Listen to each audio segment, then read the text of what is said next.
Hello, everyone. Welcome to a new Art of the Game. We're back. It's season 2. This is episode 51. Woo! It's 2026 now. And I'm back with Woody and Greg grew a beard and changed his name. Yeah. Put on a little weight, So. Okay. And so, but no, we're joined with. Stick. Okay, he's a stick. That's not an instant. But we're joined by Dain Little, aka Keenan, that you saw probably in a previous Art of the Game a while back. And thank you so much for joining us.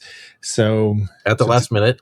At the last minute, yeah. Unfortunately, Greg's feeling a little under the weather. So anyway, today's topic is going to be talking about. It's sort of Woody wanted to do kind of a response video to the Behind the Dice video we did on the channel, talking about D&D versus everybody else in 2025, and wanted to give your experience, what you're seeing at different conventions over on the West Side. And we thought it'd be great to have Dain on and get your experience too.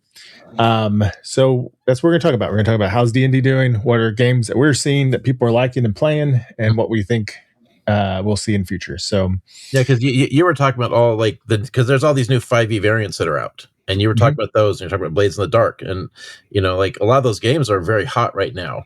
We're very popular at Gen Con, right? Yeah, we're seeing. I feel like in 2025 we see the kind of it's not only the result of the OGL scandal, but it's sort of the end of that scandal where we got like people making games kind of response of that, maybe when it started. Like, for example, DC 20 is like, hey, we're going to do 6th edition D&D, or Draw Steel, I feel like was a response to that in a way. I don't want to simplify and just say that's all it was, but maybe that was the kernel to it. Historically, this seems to kind of keep happening, doesn't it? Every time Wizards of the Coast pisses off their own community, the community kind of fractures a little bit, gets creative, makes their own stuff, and keeps the tabletop gaming scene alive through their own works. And when D&D gets good, people come back to D&D. Yeah, but I personally think that the industry was healthier before the OGL. Like, I like having it. From a business perspective, it's a massive advantage, which is potentially not what Hasbro wants. But I think that the industry itself was actually in a much stronger position when you had because it used to be back in the day that if you want to play a different game, you play a different system, and everybody's okay with that. Now you've got the situation where people sometimes won't even touch another game because they want the rules they're familiar with. We've kind of been trained to play a certain way. And I'm seeing that very same statistic play out at conventions. Yeah, because learning systems sucks. Yeah, it does. Learning a new system sucks. It's not fun. So you mean don't really before want to do all that reading? OGL period, like the D20 time period, right? Okay. Yep. Yeah, because you play Shadowrun, it has its rules. You play Torg, it has its rules. You play Palladium games, they have their rules. D&D had their rules. It was just every system you played. White Wolf, right, had a different rule set. And now it's everybody is kind of in this idea of we all play the same game. And my response to your video, right, which we should probably put in the description down below, but my response was you guys are talking about these great games, and maybe they're the hot games at Gen Con, but you're on if you're actually at a convention talking to people, for every, I would say 10 to 15 people that I talk to, one of them is not a D&D player. Yeah. And that's a pretty telling statistic. I mean, I think it's always, I don't know, it'd be interesting. I don't know if there's any statistics to look at, but I feel like that's always been kind of a problem. I feel like everybody, when I first started gaming, I was all I was playing Star Wars, I was playing Marvel superheroes, and then all my friends were like, we want to play D&D, and I was kind of anti, no, I don't want to play D&D. It's the man, it's a system or whatever. And that's the same way I was too. But the thing is, though, is that D&D was less dominant when they didn't have an OGL, because there was more homogenization of players amongst all the different companies. They still had more of them, the larger player base, but there were still more people playing other games. Yeah, I think you're definitely correct for when the D20 period, everything was D20, everything. Yeah. Everybody made every game version was D20. And I think also with 5e when it first started, but I think that's what we're seeing now. I think you're seeing a fracture and kind of the back end of that where we're going, hey, we got the ORC license, we got Creative Commons license, we got our own licenses and stuff. Let's make our own stuff. Because we have Shadow Dark, DC20, Cosmere, Draw Steel, the third edition Apocalypse World, which is powered by Apocalypse, just had a Kickstarter. Yeah. So I do think we're on the back of that. Like Tales of the Valiant, it's sort of like Pathfinder, right? If history is repeating itself, that's kind of the Pathfinder. Yeah.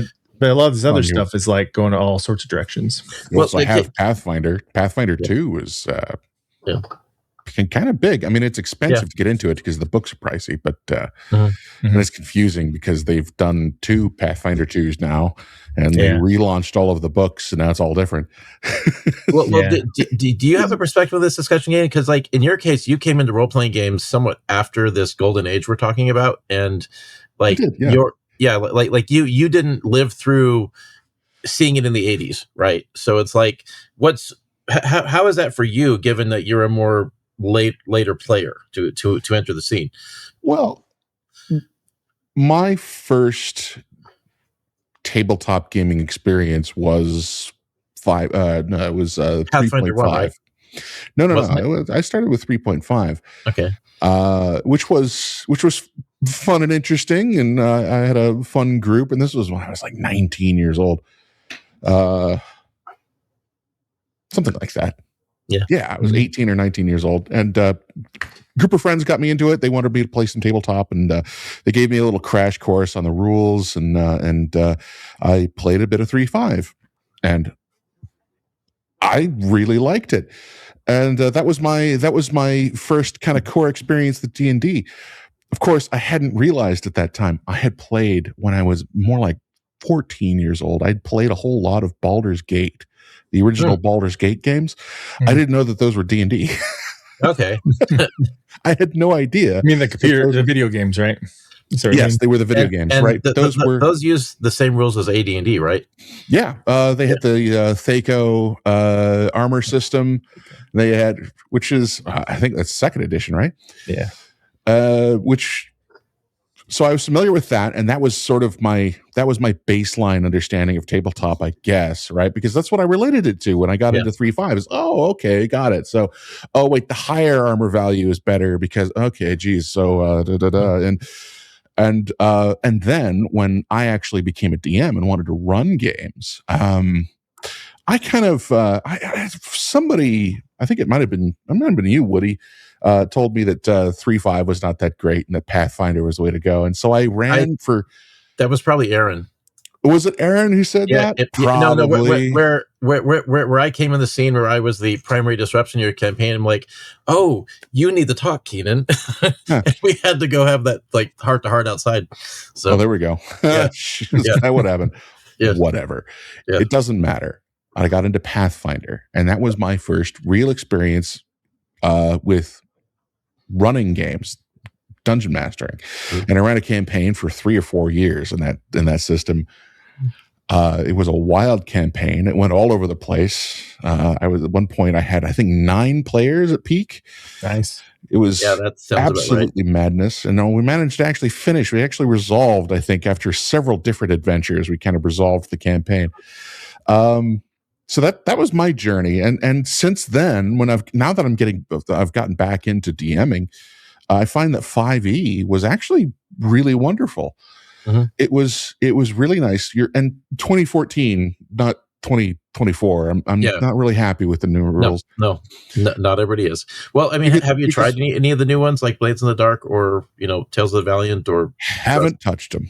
Yeah, have not even looked at them. I've looked at Pathfinder 2. I'm running a game in Pathfinder 2, but I haven't touched any of the other offshoots of D&D because kind of everything I want as a DM is in 5e.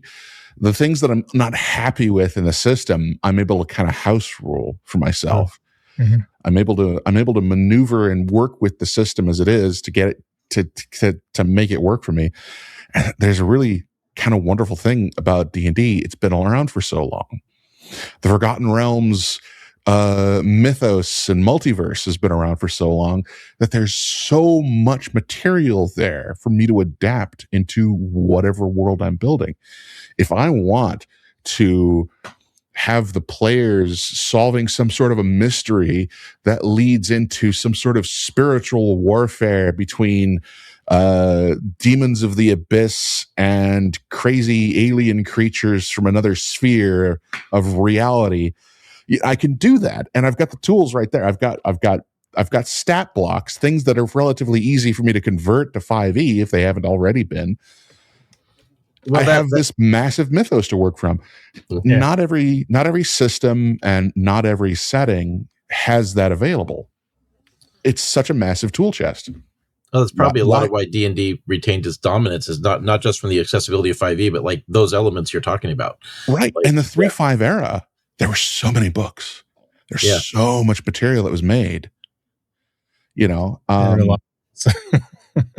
even before that, in second edition, you had Spelljammer. Mm-hmm. Spelljammer is wonderful. It's really cool.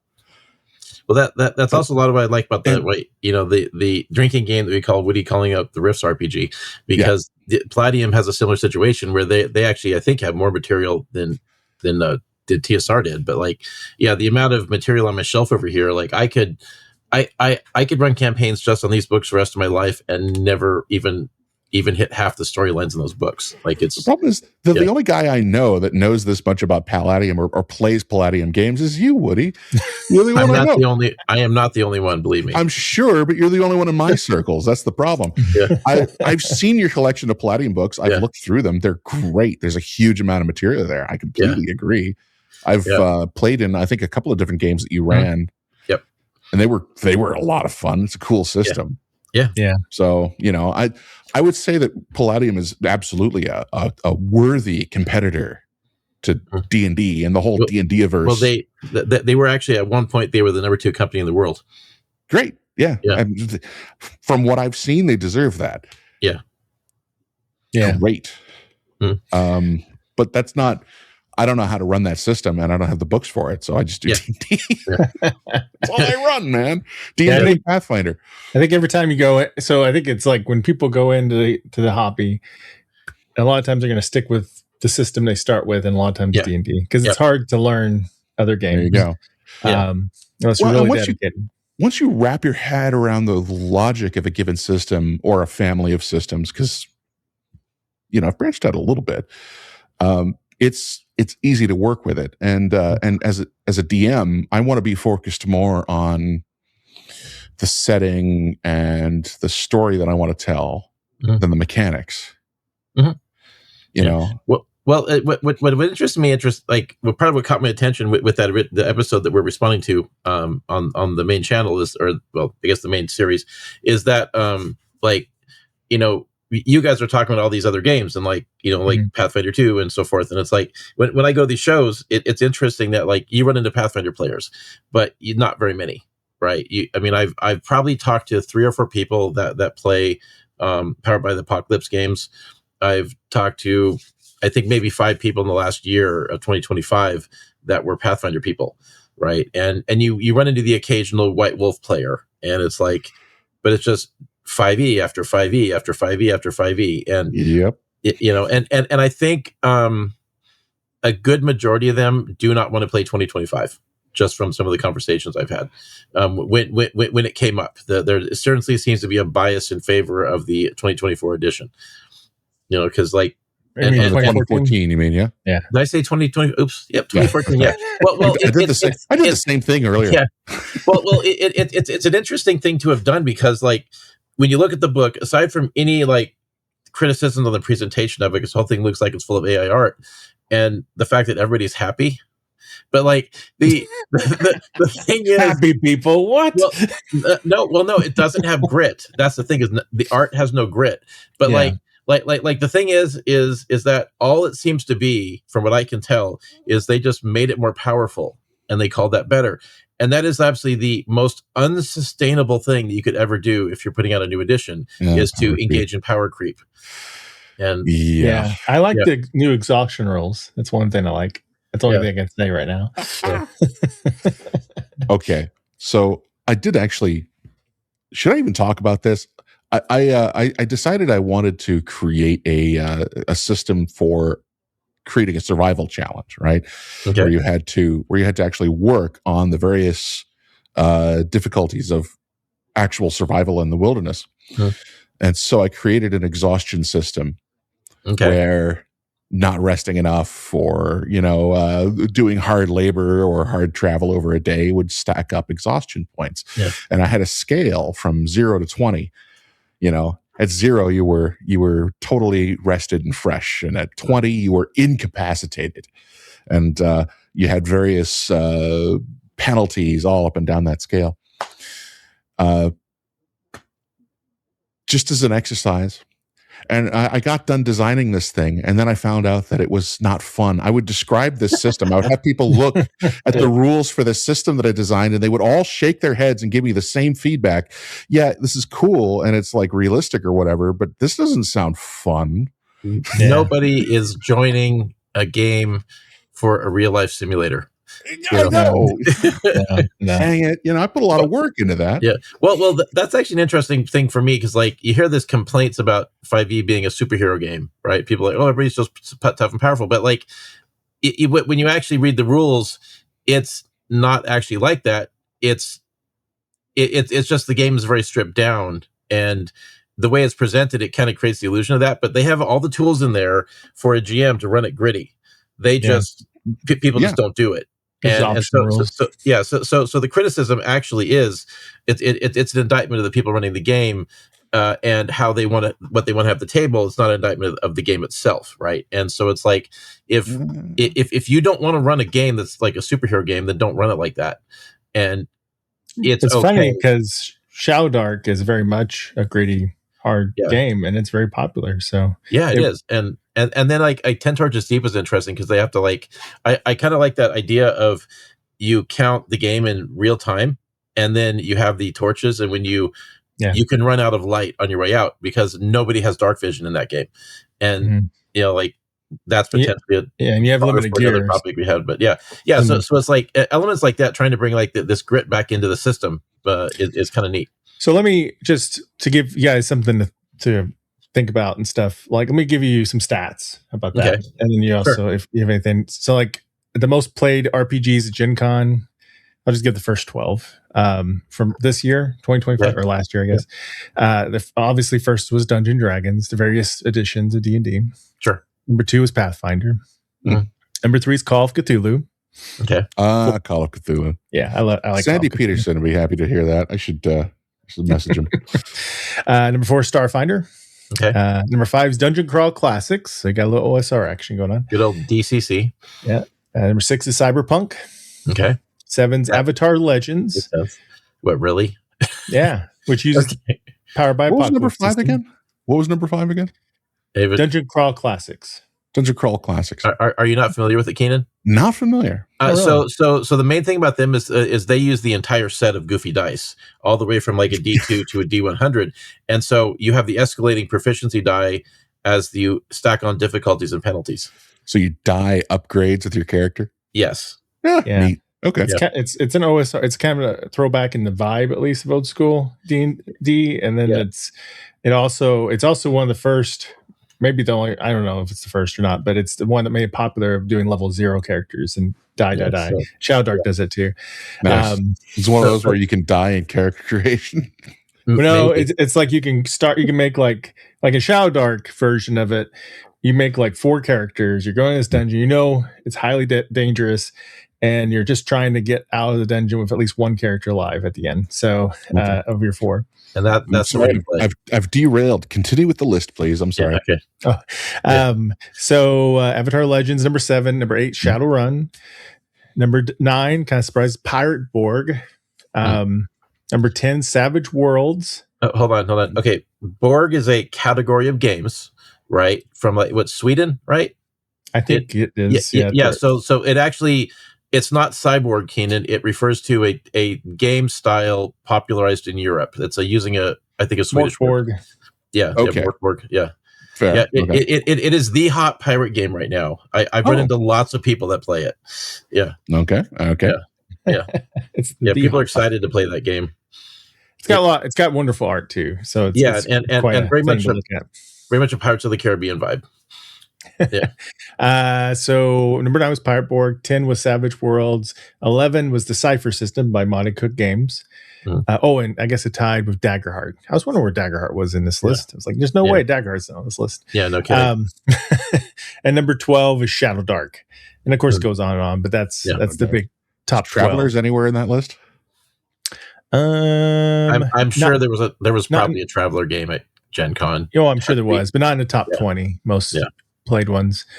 Morkborg was 16, Tales of Valiant 15. There's a bunch of Free League stuff like Blade Runner, Dragonbane. Morkborg is published by Free League. So that's interesting. They're doing so well. So they're European company. Hey, I'm from Free League. Tabletop is big all over Europe.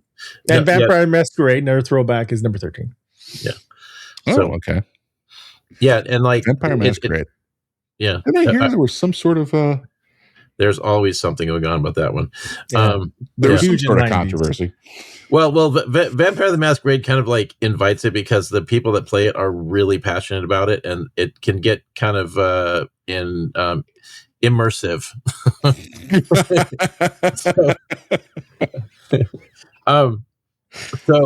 Fantastic. And like, for me, like it's just interesting because like in looking at like the kind of product that I produce, for my company, and I'm looking at like, I've had thoughts about stuff I'd like to make, but it's like, that I've thought about making a product for Starfinder, but because I do like, character sheet portfolios and stuff, but it's like you almost never run into Starfinder players. So it's like I already over invested in like because I designed these books for Pathfinder and they do okay, but like I've sold way more Pathfinder 1 books than Pathfinder 2.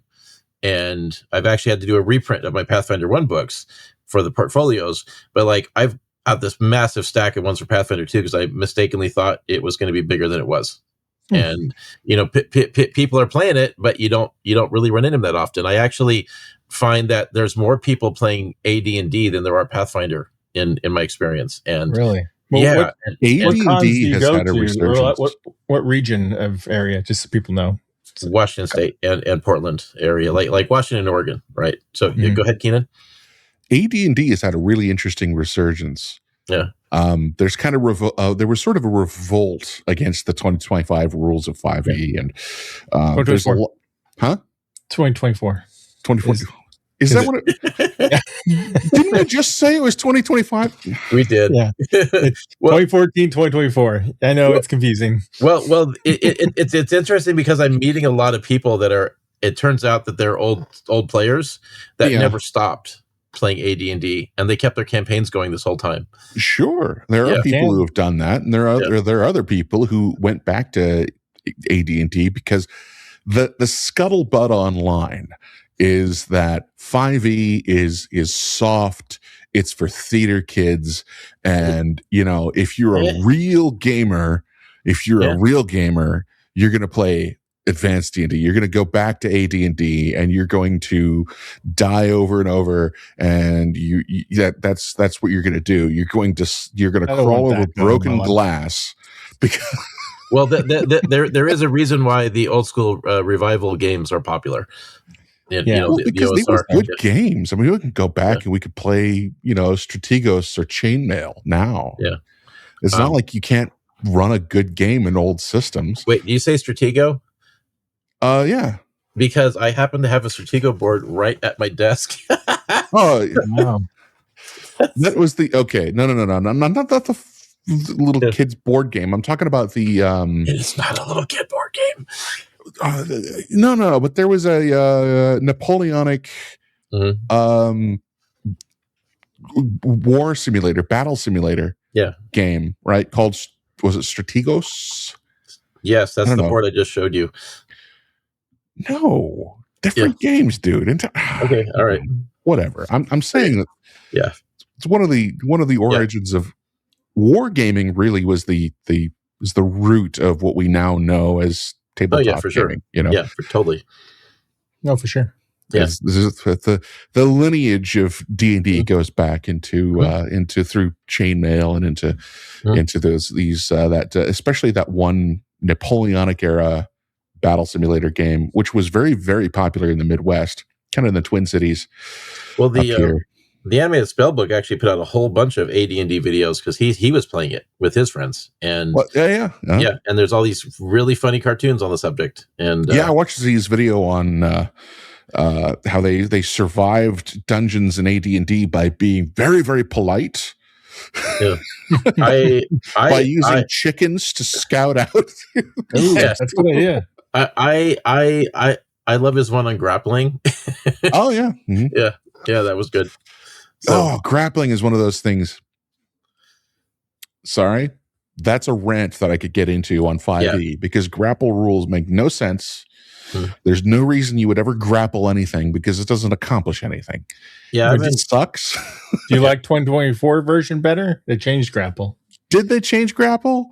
Did they do anything worthwhile with it? Because in 2014 rules, you grapple something and all it means is that it can't move. You grapple a creature, and if you successfully grapple it, it can still attack. I think if you successfully grapple, it's at a disadvantage, and I don't know. There's some different rules, and you use like an attack row instead of like an athletics row now. So yeah, see, for me with my game, I kept looking back and I feel like it could have been grappling is an athletic action. Yeah. Well, see, for me, like in my game, I feel like I could have covered it more thoroughly, but I always see grappling as just like the beginning to a different kind of hand-to-hand combat, because it's like it opens up opportunities to overpower your opponent and lift them up off the ground and do hold maneuvers, and it's like you'd have to be in a grapple to pull those things off, and that's like there's so much material there to have fun, and like the guy who's stronger has such a clear advantage in those situations. Yeah. Unless they've got specific training, right? You either have to have strength or you have to have training, skill, a relevant skill. Do some hoist but the point of grappling is to gain control of your opponent and prevent them from taking action. You can control where they are. You can follow up with further moves to hurt them or disable them. That's the point of grappling. That logically, if you just look at how grappling works in an actual fight, when you come to grips, Yeah, I think 2 years of swords, of human training. Oh yeah, I've done lots of different martial art training, so I'm always like, I could do so much more with this combat training. So. Yeah, exactly. Oh, okay, good. I think you just let the players do it. So you can. I've done it before. Yeah. If it's fun enough. So yeah. Well, I think we should wrap this one up because we are getting close to our time. Let me real quick. Let me give you some crowdfunding stats on games. Okay. Get your opinion on it. Perfect. So Shadow Dark. When Shadow Dark first came out in 2023, it made 1.3 million. Yeah. And then it came out last year with their Western Reaches setting, and that made over 2.9 million. So I think that's really great. Not only the high number, but that it's growing. It's one of the few crowdfunding ones that are growing from that number. Yeah, kind of makes me think I should go to Kickstarter. Some numbers like that. You probably won't make millions, but no, probably not. Yeah. DC 20 over 2.2 million. Draw Steel, when it first came out, I can't remember what year it was. 4.6. Yeah. Yep. 4.6 million, and their new Draw Steel one, it's still going, but it's got over 2.6 million right now. Damn. So there's a lot. What excites me about that is I feel like I don't feel like Shadow Dark. Well, Shadow Dark is kind of like it's like an OSR game, but like Draw Steel is going a different direction. DC 20 is going their own direction. Some of these games are going in different directions that will create different vibes and stuff. So that's cool. Well, I mean, like for me, my experience with this, like being a creator and having my own system, it's like, of course it's a 5e offshoot, but like I've actually had people come to me at shows that bought my book and were like just raving about how excited they were with how good it was and the experience. And this of course is a book where it's like, it's still littered with mistakes, but like, that's really nice. And, I wish I knew how to make it grow faster, but it's like, I can kind of relate to those, what you're reading there. Cause like I've had a little taste of it and it's kind of neat. Yeah, well, hopefully in a year or two, we're going to start seeing cyber symbiosis pop up in some top 20 wouldn't that be nice? Right? Yeah. No, really. I mean, those the rate it's going, it might be the sad hot dog man that eclipsed cyber symbiosis. So it kind of has like more wow factor for some reason, that game. Like I get sometimes it's hilarious. More unique. I'm getting way more excitement sometimes out of people for that, so it's like the corn dog paladins. Well, what we're seeing is that the tabletop player base is there. Yeah, they're hungry. Mm-hmm. They're willing to put money toward things that they like, and it's not all that hard to put something into the tabletop space that people are going to snap up and enjoy. No, people play it. Yeah. And actually, for me, I think what's really interesting is that, like, from a guy with the experience I do, the many decades of experience, like, you have definitely a feel for like what people really need and what they really actually want, and then you have what Wizards of the Coast puts out, and there is a massive disconnect in their product line versus what's actually needed for a game to be successful. And so it's like there are opportunities for people to swoop in and like take that, carve out that market share, and we're seeing it happening. It's always like this. Always like this. You've always got the scrappy little guy who actually understands the art, of whatever they're making, and they do a great job, and people love their stuff, and you wind up with this sort of rich substrate of the scrappy little guys making awesome stuff that keeps the culture of whatever art form it is alive. And then you've got the massive publicly traded corporations who have no freaking idea what they're doing, completely disconnected from, humanity, making stuff that nobody wants and making decisions that make no sense from an artistic or a gameplay or aesthetic point of view. They never make any freaking sense, do they? And we see it in film and video games and tabletop and everything. It seems like D&D is really focused right now on making D&D Beyond kind of their own little walled garden marketplace kind of thing. What they want is tabletop as a service. Yeah, they do.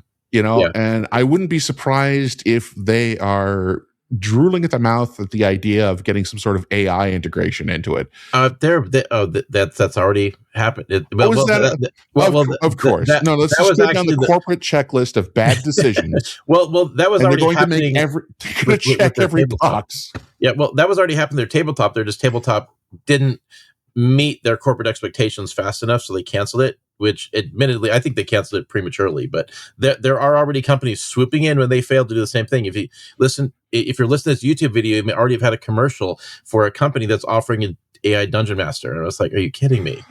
I see these every day almost, and it's like, I don't want Grok to be my DM. No. I like Grok. It helps me. It's also going to show me inappropriate pictures. There you go. If you want to see somebody in a micro bikini, or if you want to know how many Starship launches there. What does my Ranger look like in a micro bikini? Well, I can tell you one thing statistically that I definitely see from my experience, which I think that like companies like Wizards of the Coast are totally disconnected from, unfortunately, is the fact that there is a high demand right now for qualified game masters, because you have this massive demand for players and not enough like organization to fulfill it. But you also have a massive number of people trying to enter into the GM hobby or the role, right? Into the gaming hobby, becoming game masters, don't know what they're doing, but they're trying, right? And they don't have access to the information that they need to actually succeed. And I think that there is an opening there, and we need to be fulfilling that demand. That is the thing the industry needs more than anything else right now, is a way to like bring more game masters in and get them trained. And so that's kind of like one of the things that's on my mind for the coming year, is like my product line is being shifted in that direction of solving that problem, because like that's where you're going to get customers, because that demand is there. There are more people right now that I meet that are brand new to the hobby within like 5 years than there are people like me or Marx or even you, Keenan, who are tenured and have experience. And so these people need if we're going to have this growing, vibrant community, we need to be taking care of the people who are entering it. Yep. Yeah. Have GMs for those players. Yeah. Yep. Yeah. So how do you make more DMs? Cloning. You have to clone. Yes. Yeah. Well, because it's about 10-1 or maybe even more than that. The products that are coming out have to be tailored for accessibility and ease of entry to get these game masters over that initial hump of like, I don't know anything to, I can do this. And it's not hard to do. I'm actually going to give I'm going to give an odd bit of advice. Sure. Go ahead. That's what this whole channel is about. Odd advice. One thing I've said to people, I was really impressed when Baldur's Gate 3 came out. Yeah. Because when I played it, it gave a player a wonderful sort of idea of like what is your drop down menu of options for what you can do at any given moment as a player, right? That's the thing that seems to lock up new players when they're getting into D&D. Yeah. I don't know what I can do. Mm-hmm. Oh, I'm going to make an attack again this turn, I guess. Well, the GM needs to support the players with guidance on what they can do. Right, exactly. Yeah. That's hard to do, right? That's when you're in the flow of a game. Like, how do you help a player to understand there's kind of a constellation of things that they can do? Play a video game. Play a game that gives you an idea of what it is to play a role. That's not bad. And I think that also applies to a certain degree to DMs, to GMs. When you play a game like that and you get an idea for the story that it's telling and the wild kinds of stories that you can tell and the interesting side quests that you can build in and things like that. I think that what we could, I think that there's going to be a more and more of a symbiotic relationship between video games and tabletop because there's a huge overlap between the two audiences. And it's a little easier in a video game format to do a sort of a standard rote job of getting the player up to speed and understanding what the heck is going on. That actually is funny because we have an upcoming topic that actually would be on that same area. So there we go. Yeah. If everybody at the table has played the same couple of video games, they're going to have the same set of concepts of what to do. I feel like there might be a similar solution for GMs. I don't know. That's a feeling I've got. Yeah. Well, hey, we're at 38 minutes. We should wrap this episode up. Yeah. Holy cow. I'm sorry. We've gone on how many tangents? It's my fault. Don't worry about it, Keenan. We do this anyways. Okay. It's not just you. Yeah. So basically D&D's sticking around and we got other games out there and let's just, if you enjoy other games, great. I'm quite happy to see the industry fracturing back in the direction it was in the 80s. I think it's good. It's good for the industry as a whole. I think it is too. Yeah. All right. Well, thanks everybody for watching. What do you think? Let us know in the comments. Let's make it a conversation.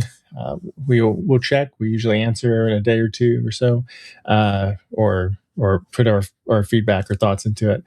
And please don't forget, if you like this, subscribe, like it, all that good stuff. And we'll be back next time, and we'll have Dain back on for the next episode. So we'll be back. And until then, get the plan. When the dice roll high,